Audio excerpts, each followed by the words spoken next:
Well, hey folks, we're going to talk about bank line. First, the smallest of 6. As high as you can go, I think, is 72. Maybe 76, I'm not sure, which holds a whole bunch of weight. I'll let you guys do your own research on that one because I don't even remember what it said with weight. This just happens to be number 36. 12 inches to 16 inches for your prusic loop. And we're going to make one here in a minute. Now I'll show you how it goes on the ridge line as well.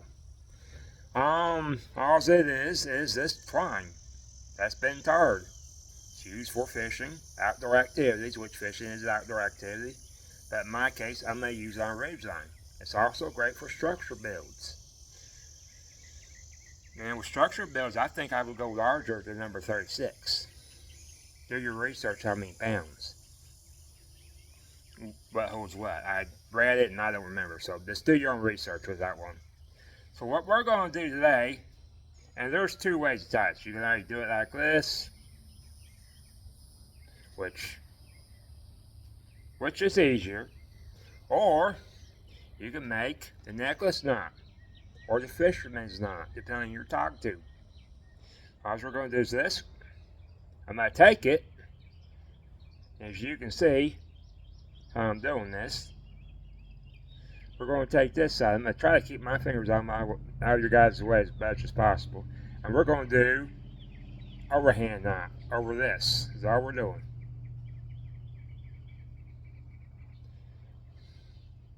I don't like a whole bunch of tail. I want a little bit, but not a whole bunch. And that's just me. And I didn't go through that, I don't think. Nope. Let me try that again. I have to get a bunch of tail. Now this is 12 inches. They recommend 12 to 16 inches when you're doing this. Depending on what you're doing, you can go smaller or larger. But if you're looking to tie a prusic, 12 inches or larger. Because if it's small and you're trying to get 2 on there, or even 3 wraps around the ridge line, I'll show you that here in a minute. It can be kind of difficult if it's really small. So once again, I'm going to just go ahead and give myself plenty of tail.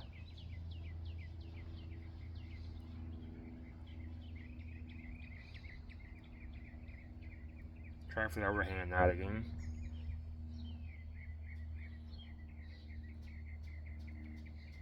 Like that. As you guys can see,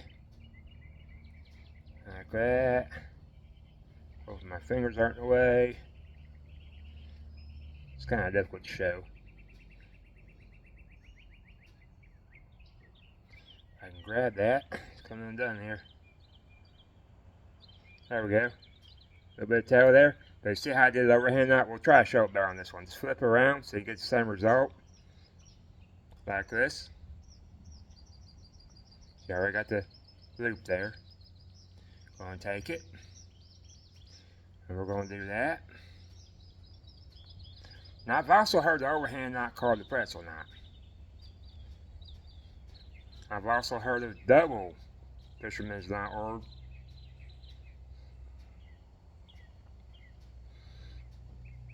double necklace knot, which I've never had any use. Not that it's not usable, I just never really done it. But you see how that's done like that, and then you just pull it together just like that. I don't have a whole bunch of tail here, and I got some tail there. I don't think that's going to matter. Let's see if it holds. If not, we'll have to retie it. It's holding. I mean, I'm pulling it and it's holding, so. I do have enough tail there that's holding. It's just kind of unraveled. I've had this for a while. But you can see how it's twisted. And that's 1, 2, 3. I guess 3 makes 36. And I could be wrong. But that's what you're after. So guys, do your research how many strands is in number 36. I'm saying that might be more. I'm saying 3 for right now, right here where it came undone. But there might be more twisted right here, I do not know. But that's what you get with this. And that's what you want it to look like. Let's go find my ridge line and I'll show you how to put it on there. Now they recommend when you do this, here's my ridge line right here. Let me show you what I already have on here. As you can see, this one's actually might be short. compared to this one here. Maybe. Or maybe not. I thought they weren't the same length. Oh, it's a little bit shorter. They recommend your knot be on the side like I got this one.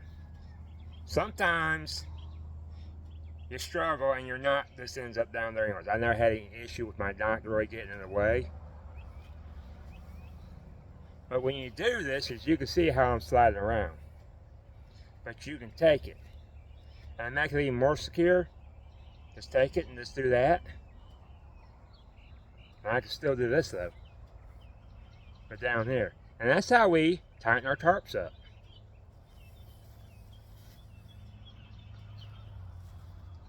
So to try to keep this like this, all I'm going to do, lay it on here like that. You guys are seeing this. I might have to move you down my lines or not.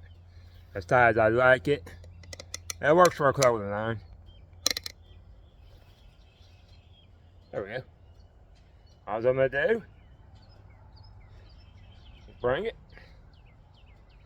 Right now, it's going to be a lark's head. When you wrap it around there once, it's a lark's head. So that's a lark's head, which lark's head will do this. I do recommend bank line because it will stick to the paracord. Paracord on paracord will sometimes slide on you. So just to undo it,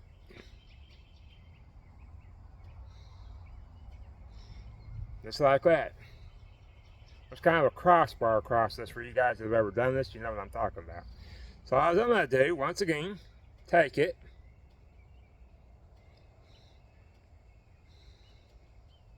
Try to take it. My knot is kind of getting in the way now. Happens sometimes. And now when you wrap it twice, you have your prusic loop. I'm going to go for 3 times. I'm going to get this knot out of the way here. Just doing it.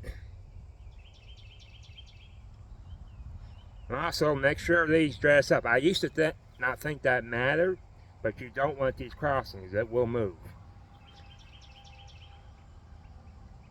That's why it matters to have those.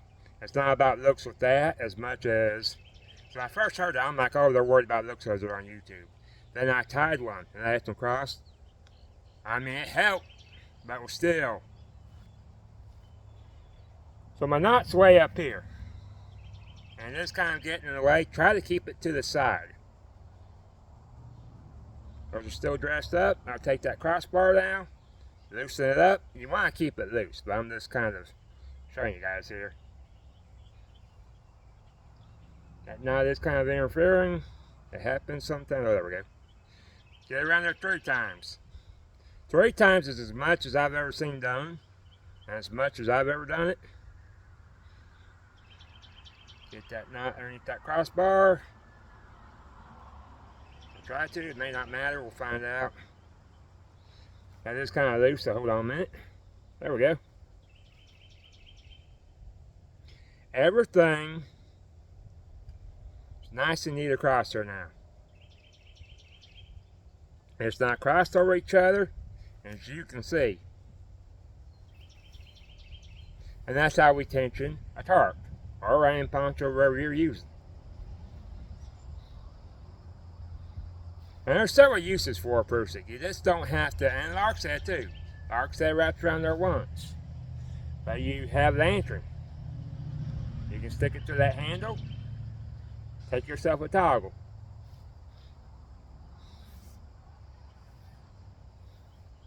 And there we go. Because when you wrap it around something like that, basically you take it, trying to show my finger being a handle here.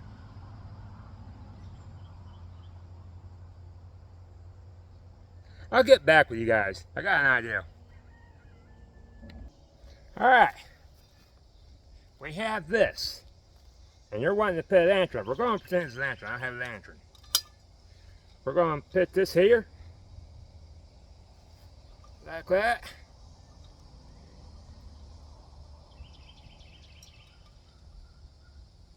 Right there. Like that. All I'm going to do is stick a stick to it. And there you go. That's your lantern. And you can move it whichever way you want. In front of your tarp is usually where you keep your lantern. If you want to light inside your tarp. I don't have a tarp. And that's how you do that. You could probably, I don't know, maybe. I'm going to see something real fast. I think the way I did it, best way to do it. Yeah, that's the best way to do it. Just take it through here, the handle. Go ahead and put it through here.